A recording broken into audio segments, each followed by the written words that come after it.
కసుతో YCP రాక్షస మూకలు నరమేధం సాగిస్తున్నాయని Giddalur TDP incharge Muthumula Ashok Reddy ఆరోపించారు. గడికోట పంచాయతీ టీడీపీ కార్యకర్త మునుమయ్యను గొడ్డలతో నరికి చంపడం దుర్మార్గమన్నారు. వైసీపీ కార్యకర్తలు సొంత బాబాయిని గొడ్డలతో చంపిన నాయకులను ఆదర్శంగా తీసుకున్నారని అన్నారు.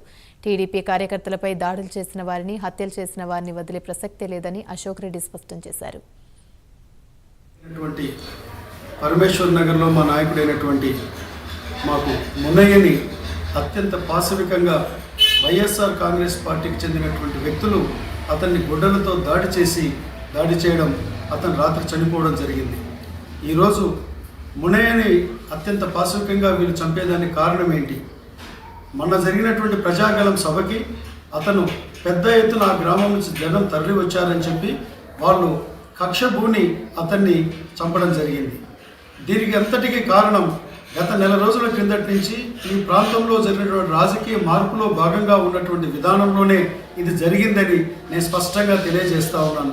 మా నియోజకవర్గంలో ఎక్కడ కూడా హత్య రాజకీయాలకు కానీ, రౌడీ రాజకీయాలకు కానీ తావులేని పరిస్థితి ఉన్నటువంటి ఈ పరిస్థితుల్లో ఈరోజు మార్పు చెందినటువంటి ఒక నెల కాలంలోనే ఈ విధంగా వ్యక్తుల మీద, తెలుగుదేశం పార్టీ నాయకుల మీద ఈ రౌడీజం చేసి వ్యక్తులను హతమారుస్తూ ఉన్నారంటే వైఎస్ఆర్ కాంగ్రెస్ పార్టీ విధానాలు ఏ విధంగా ఉన్నాయో ఒక్కసారి మనం అర్థం చేసుకోవాల్సిందిగా గిద్దలూరు నియోజకవర్గ ప్రజలకి